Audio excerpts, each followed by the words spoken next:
What if preparing for surgery wasn't just a physical and medical step, but an opportunity and a chance to meet yourself on a deeper level, to honor your body, to trust your intuition, and reclaim the version of you that has been waiting beneath all of this time? Hi, I'm Marilla, and welcome to part 3 of my Raw to the Core Explant journey. Today, I want to share with you how I am preparing for my explant surgery, physically, mentally, and emotionally. This isn't just about prepping for an operation, but about making an intentional choices and decisions one at a time. Firstly, I want to address my physical preparation. My goal is to put my body in the best possible condition for surgery. Not just to undergo it, but to recover and heal from it with strength and vitality. So I've focused on 3 things. Firstly, on detoxing. I've been doing my best to support my body's natural detox system, my liver, my kidneys, and my lymphatic system, which all are working overtime due to the ruptured implants. I've been taking activated charcoal with blueberries, milk thistle tincture, and eating detoxifying foods to help to reduce the toxic burden on my body. Secondly, I have been focusing on anti-inflammatory nutrition. I've started reducing and eliminating inflammatory foods from my diet, such as refined sugar, alcohol, and processed foods, because they can increase inflammation, weaken the immune system, and interfere with the body's natural detox and healing process. I've had a couple of big birthday celebrations recently, and while I enjoyed a few glasses of champagne and wine, I really noticed how my liver hurt immediately afterwards. That was a wake-up call and definitely a warning from my body to slow down and reduce it. The good news, I discovered some amazing non-alcoholic beers that taste great and help me navigate social events without pressure. It looks like I'm having a beer, but my body stays clean and no one pesters me for not drinking alcohol. I've also increased my intake of anti-inflammatory and healing foods like omega-3 rich foods, oily fish like salmon, mackerel, and sardines, plus some chia seeds and walnuts. Also some colorful fruits and veg like blueberries, carrots, spinach, broccoli, artichokes, and citrus fruits. Also, I've been adding a lot of herbs and spices like ginger, turmeric, cinnamon, black pepper, and cumin into my foods and shakes. I've also increased my protein intake for tissue repair, such as chicken, eggs, beans, some nuts, and lentils. I'm also focusing on boosting my immune system with vitamin C from fruits and vegetables, and also zinc and selenium from pumpkin seeds, Brazil nuts, and lentils. And of course, hydration. Lots of water every day, which is not so easy for someone like me who is a coffee addict. Plus, I've been drinking a lot of dandelion, thyme, and green tea. And as a coffee addict, I am also on a quest to discover different coffee alternatives. These have been popping up all over the market recently. So I will be reporting back to you on my discoveries. Now, about my mental preparation. Mentally, I've been doing my best to stay in a positive and uplifted mindset, even though that hasn't always been easy.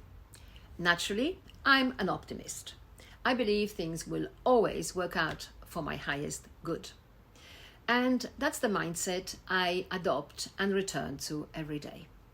That said, I've been navigating some major disappointment and frustrations, especially with my health insurance company, who refused to cover the cost of my explant surgery, claiming it's aesthetic and reconstructive. That's been very challenging for me, but I'm staying positive and I'm exploring all options to resolve this.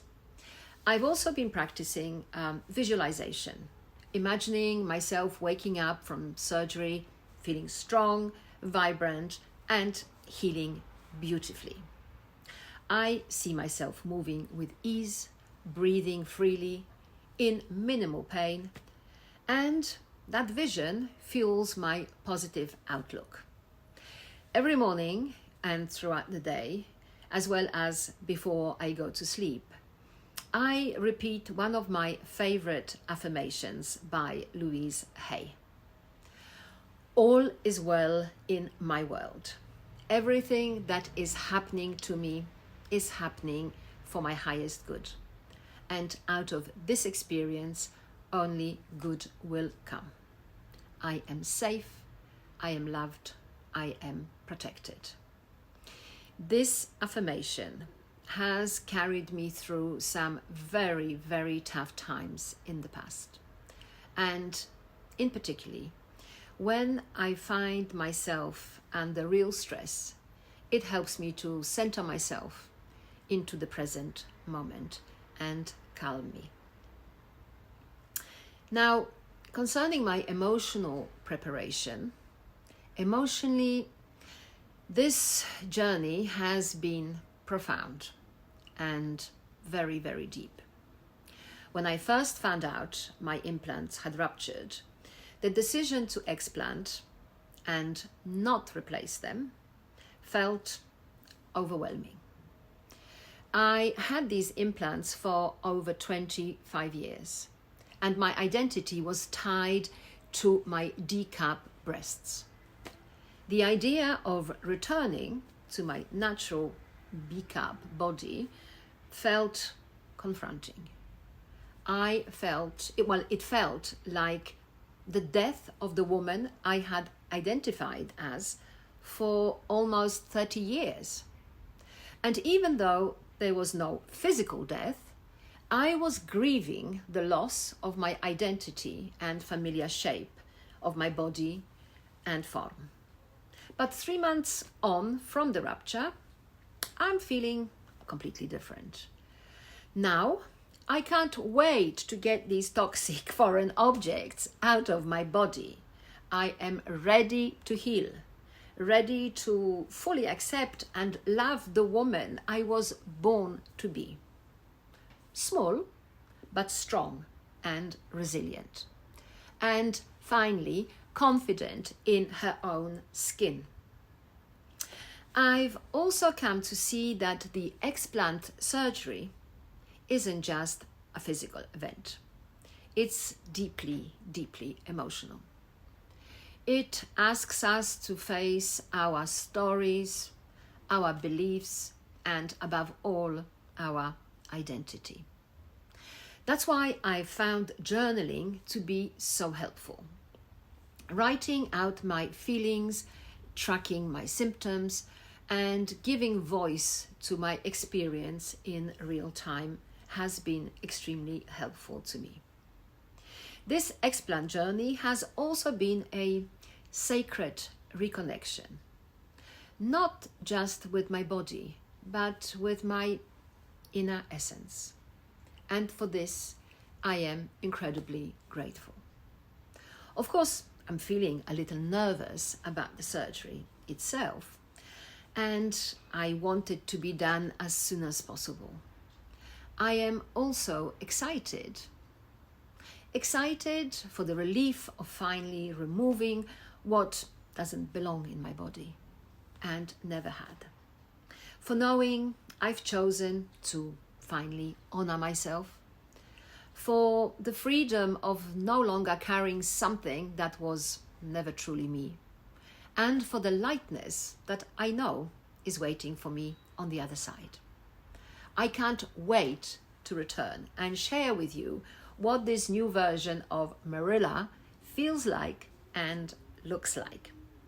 So if you are on a similar journey or going through a major life transition, I want you to know that you are not alone.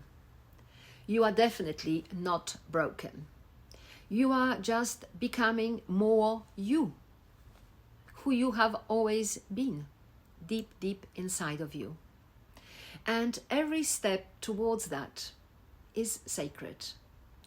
So if you haven't yet watched parts 1 and 2 of my journey, I invite you to do so. And if this video resonates with you, please share your thoughts, your journey, or just say hi in the comments. Until the next time, bye.